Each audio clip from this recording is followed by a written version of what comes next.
Fue subastada como esclava y amada como reina.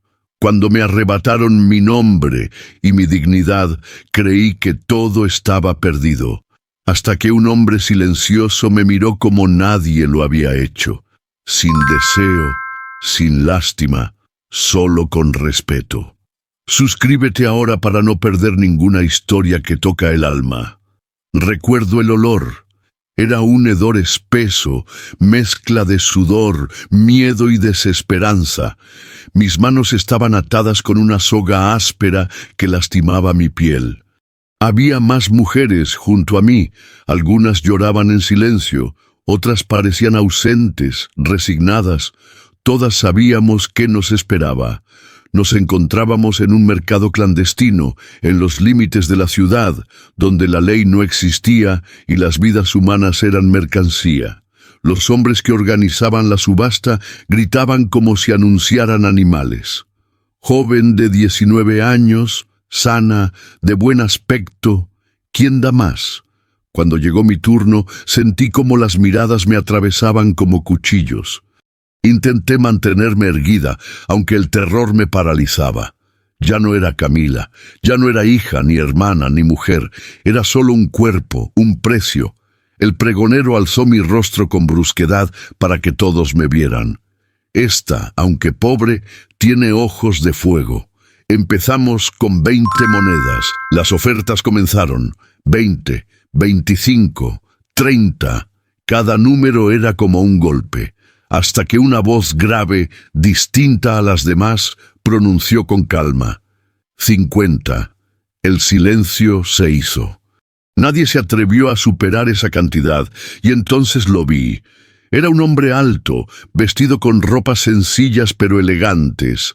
No sonreía, no mostraba interés vulgar, solo me miraba fijo, con una expresión que no entendí. El martillo del subastador cayó. Vendida. Yo había pasado de ser nadie a ser suya. Me llevaron hasta él como quien entrega un objeto recién adquirido. Un guardia me empujó con brusquedad, pero el hombre alzó la mano con un gesto sereno que hizo que todos se detuvieran. Su voz era grave, pausada. Yo me encargo de ella. Me miró, pero no como los otros. No había deseo en sus ojos ni burla. Había algo imposible de descifrar. Su rostro era serio, casi impenetrable, pero su mirada tenía un peso que me hizo bajar la vista. Me entregaron las llaves de mis grilletes y él mismo los abrió con cuidado, como si temiera lastimarme más. No temas, no voy a hacerte daño. Me llevó a su carruaje, escoltado por un sirviente de confianza. Durante todo el trayecto no pronunció una sola palabra más. Yo tampoco. Tenía miedo de que fuera solo un juego, una calma antes del infierno. Cuando llegamos a su residencia, quedé sorprendida. No era una mansión ostentosa como las de los comerciantes ricos, sino una casa sobria, con jardines cuidados y un ambiente de profunda quietud. Me condujo a una habitación amplia, con una cama limpia, ropa nueva y una jarra de agua fresca. Aquí descansarás. A partir de hoy, nadie te tocará sin tu consentimiento. Sus palabras fueron firmes, y antes de salir, añadió: mañana hablaremos. Aquella noche, mientras me recostaba en un colchón suave por primera vez en meses, no pude dormir. Me preguntaba por qué alguien pagaría tanto por una mujer para luego no usarla como objeto. ¿Qué clase de hombre era él? A la mañana siguiente desperté con el sonido suave de pasos en el pasillo. Una sirvienta mayor entró en la habitación, llevando pan caliente y una taza de té.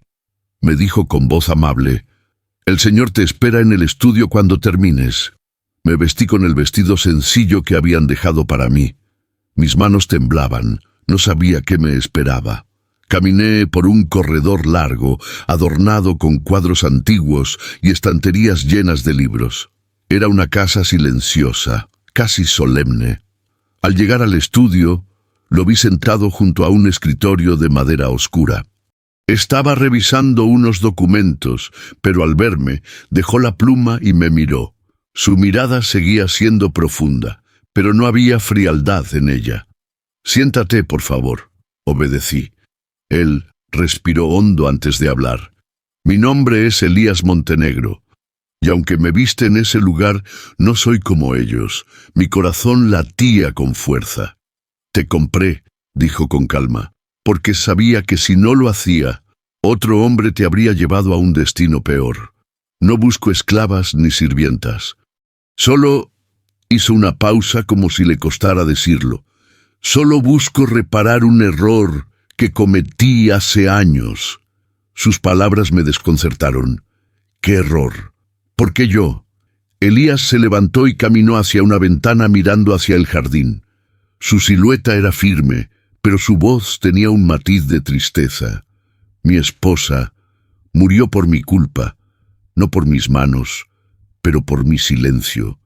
No la defendí cuando la humillaron, y pagó con su vida. Desde entonces no he podido dormir en paz». Ese hombre tan fuerte por fuera, yo estaba confesando algo que lo perseguía. «No esperes nada de mí», continuó. «Aquí eres libre. Puedes quedarte hasta que decidas qué hacer con tu vida. Nadie te obligará a nada». Esa noche, por primera vez en mucho tiempo, sentí algo que había olvidado: dignidad. Los días comenzaron a pasar con un ritmo extraño. No era tratada como una esclava, ni siquiera como una sirvienta. Tenía libertad para caminar por los jardines, leer en la biblioteca, ayudar en la cocina si quería. Nadie me obligaba a nada. Elías apenas hablaba conmigo. Lo veía de lejos, trabajando en silencio con documentos y cartas, como si siempre estuviera resolviendo asuntos importantes. Era un hombre reservado, casi inaccesible, pero en sus gestos había una cortesía que no había conocido en nadie. Sin embargo, la casa guardaba un aire melancólico. Había un retrato colgado en el salón principal. Una mujer joven, de cabellos oscuros y sonrisa serena. Su mirada me seguía a cada paso. Una tarde, mientras estaba observando ese cuadro, Elías apareció detrás de mí. Se llamaba Sofía. Su voz sonó suave, pero cargada de nostalgia. Era mi esposa. Me quedé inmóvil, sin saber si disculparme por la curiosidad. La perdí porque no fui lo bastante valiente para enfrentar a los hombres que la difamaron. Bajó la mirada y por primera vez vi en sus ojos una grieta, una herida profunda. Desde entonces, juré que ninguna mujer bajo mi cuidado volvería a ser tratada como un objeto. Me sorprendió. Aquel hombre que había pagado una fortuna por mí no buscaba poseerme. Buscaba redención. ¿Pero por qué yo? Algunos rumores empezaron a llegarme por medio de la sirvienta. Decían que Elías Montenegro pertenecía a una familia de nobleza caída en desgracia, que había renunciado a los lujos para vivir lejos de la corrupción de los poderosos. Otros decían que aún tenía influencia, pero que había elegido la soledad. Yo comenzaba a entender que detrás de su silencio había una historia tan rota como la mía. Y, sin quererlo, mi corazón empezó a mirarlo de otra manera. Una noche, mientras ordenaba la biblioteca para distraer mi mente, encontré un libro viejo con un escudo grabado en la portada. Lo abrí con curiosidad, y dentro había papeles antiguos, genealogías de familias nobles. Entre ellos, un apellido resaltaba repetidamente: Montenegro de Álvarez. Seguí leyendo y descubrí algo que me dejó sin aliento. La familia Montenegro había sido una de las más influyentes de la región, pero un escándalo político, años atrás, los había despojado de sus tierras. El último heredero directo era Elías. En ese instante comprendí que no era un hombre cualquiera. Era alguien que, pese a tener derecho a poder y riquezas, había decidido vivir apartado, casi en exilio voluntario. quizás porque el poder le había costado lo más valioso de su vida, su esposa. Cuando Elías entró en la biblioteca y me vio con aquellos documentos en la mano, no me reprendió. Solo me observó en silencio. «Ahora sabes quién soy realmente», dijo con calma. «Y sabes también por qué me odian los poderosos». No entendí del todo. Él se acercó y tomó el libro con delicadeza. «Tu destino y el mío no son tan distintos, Camila. A ti te arrebataron tu libertad. A mí me arrebataron mi honor». Me quedé mirándolo sin palabras. Entonces me reveló algo que cambiaría todo. «No fuiste subastada por casualidad. Supe de ti antes de que te llevaran allí. Supe que te capturaron injustamente para castigar a tu familia. Y no podía permitir que te destruyeran como destruyeron a Sofía. Era como si mi alma se abriera. Yo, una mujer marcada por la humillación, había sido salvada por alguien que sabía lo que era perderlo todo. Después de esa confesión, algo cambió entre nosotros. Ya no éramos solo dos desconocidos unidos por un destino impuesto. Ahora entendía que Elías había actuado como mi protector mucho antes de que lo supiera. Supe por la sirvienta que él había estado siguiendo en secreto las subastas ilegales para liberar a mujeres que habían sido condenadas injustamente. Nunca lo hacía públicamente. Pagaba el precio, las ponía a salvo y luego desaparecía sin esperar gratitud. Era su manera de expiar la culpa de no haber defendido a Sofía. En los días siguientes me permitió acompañarlo a algunas reuniones en el pueblo. Allí vi cómo los hombres poderosos lo miraban con desprecio, pero también con miedo. Elías no alzaba la voz, no amenazaba. Su sola presencia era un recordatorio de la verdad que querían ocultar. Una tarde, mientras caminábamos por el patio, él se detuvo bajo un viejo roble y me miró con una expresión que nunca había visto en sus ojos. «Camila, no sé si alguna vez podrás verme sin recordar el lugar donde nos conocimos, pero quiero que sepas que, si deseas irte, no te detendré. Eres libre». Mi corazón se encogió. Por primera vez en mi vida, y lo más alguien me daba la opción de elegir. «No quería irme. No me iré», dije con voz temblorosa, «porque por primera vez siento que no soy solo un cuerpo». Él no respondió, solo inclinó la cabeza, como quien agradece en silencio. Pero algo me decía que aún había más secretos, más pruebas que enfrentar. Y pronto, la verdad nos arrastraría a los dos frente a los mismos poderosos que lo habían condenado al exilio. Los rumores comenzaron a circular. Elías Montenegro había adquirido a una joven en la subasta clandestina, y los enemigos que siempre lo acechaban vieron en ello una oportunidad para atacarlo. Empezaron a susurrar que era igual que ellos, que también compraba mujeres para su placer. Una mañana, mientras desayunábamos en el patio, llegó un mensajero con una carta. Elías la leyó en silencio. Su rostro permaneció impasible, pero sus manos se tensaron. La carta convocaba a una reunión en la casa del Consejo de los Nobles, un lugar donde se decidían los destinos de muchos, y donde los Montenegro habían sido humillados años atrás. «Van a intentar destruirme, y esta vez usarán tu nombre».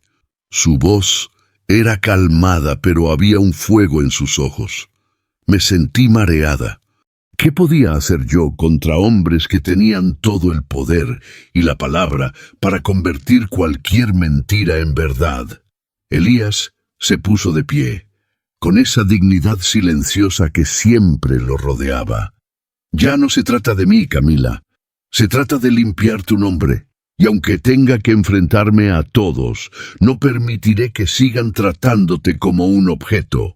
Ese día entendí que Elías estaba dispuesto a arriesgarlo todo, incluso lo poco que le quedaba, para salvarme. Pero también comprendí que no podría hacerlo solo.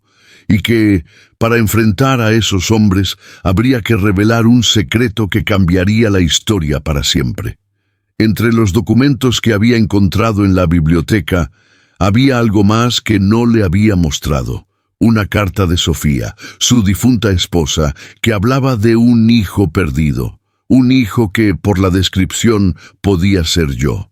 Esa noche, mientras Elías dormía en su estudio, me atreví a abrir nuevamente el baúl donde estaban las cartas de Sofía.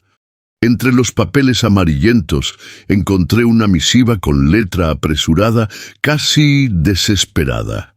Elías, si algún día alguien pregunta por la niña, dile que fue llevada lejos para protegerla. No podían saber que era hija de tu sangre, porque habrían usado eso para destruirnos a ambos. Confía en que algún día el destino la traerá de vuelta. Mi respiración se cortó. Cada palabra retumbaba en mi cabeza como un trueno. Esa niña podía ser yo.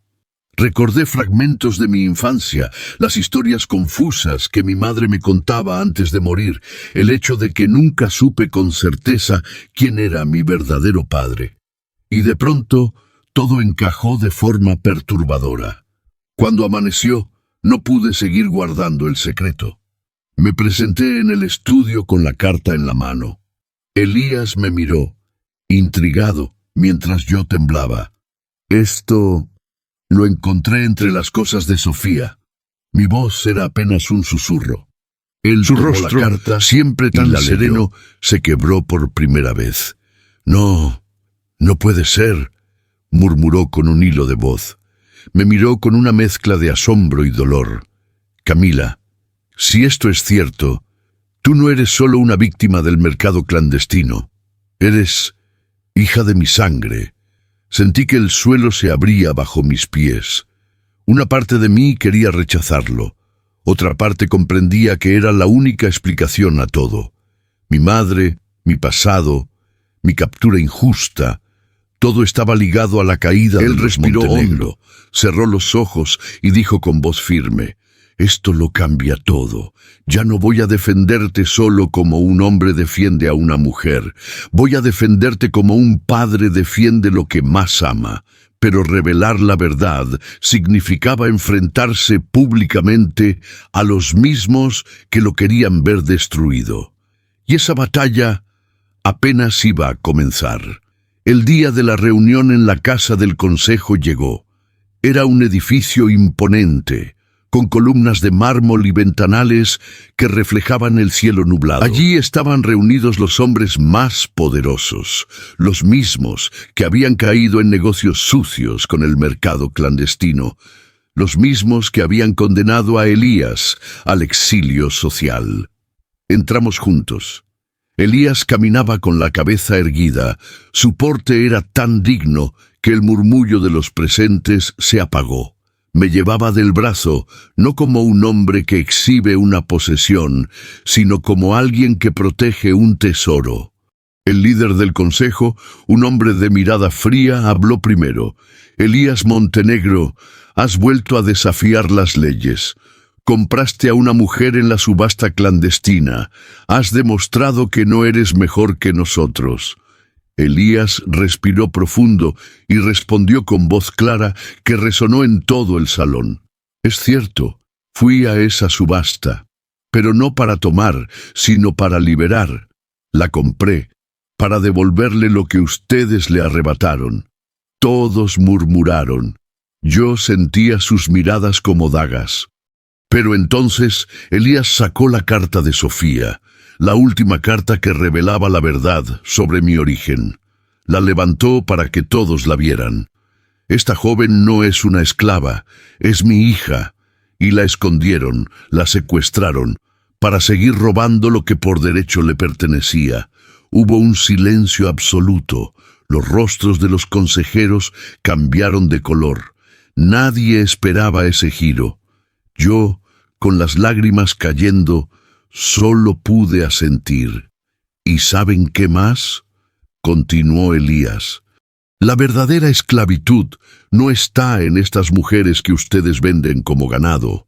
Está en sus almas podridas por la ambición. Hoy devuelvo públicamente mi nombre y el suyo, Camila Montenegro, para que nunca más nadie se atreva a marcarla como objeto. El consejo no pudo refutarlo. Los documentos eran auténticos, las pruebas eran irrefutables. Esa tarde, ante toda la ciudad, fui reconocida como hija legítima de sangre noble, y la farsa del mercado clandestino quedó expuesta. Pero la mayor victoria no fue recuperar un apellido, fue recuperar mi dignidad. Después de aquella revelación, nada volvió a ser igual. Los nombres de los corruptos salieron a la luz, y muchos de los que dominaban el mercado clandestino fueron juzgados públicamente. Elías, una vez desterrado y señalado como traidor, recuperó su honor. Pero lo más importante, recuperó a la hija que creía perdida. Me llevó de regreso a la casa, ya no como la joven rescatada de una subasta, sino como su heredera legítima. El retrato de Sofía, su esposa, me miraba desde la pared con ternura, como si su espíritu supiera que, al fin, todo estaba en paz. «Camila», dijo Elías una noche mientras caminábamos por los jardines, «no puedo recuperar el tiempo que te robaron, pero puedo prometerte algo. A partir de hoy, nunca más vivirás bajo el peso del miedo ni de la humillación». Lo abracé, por primera vez, no como alguien que necesitaba protección, sino como alguien que había encontrado su lugar en el mundo. Yo no era una esclava, ni una víctima. Era hija, era mujer, y aunque no llevaba una corona, me sentía como una reina. Con el tiempo, la Hacienda Montenegro se transformó en un refugio para otras mujeres liberadas de aquel infierno. Juntas comenzamos a escribir una nueva historia, una donde la dignidad valía más que cualquier precio. Y así comprendí que a veces el destino más cruel es solo el camino para encontrar la verdad. Fui subastada como esclava, pero gracias al valor de un hombre que no buscó poseerme, fui amada como reina. Si esta historia tocó tu alma, escribe en los comentarios. La dignidad no tiene precio, y suscríbete para seguir escuchando relatos que sanan y honran el corazón.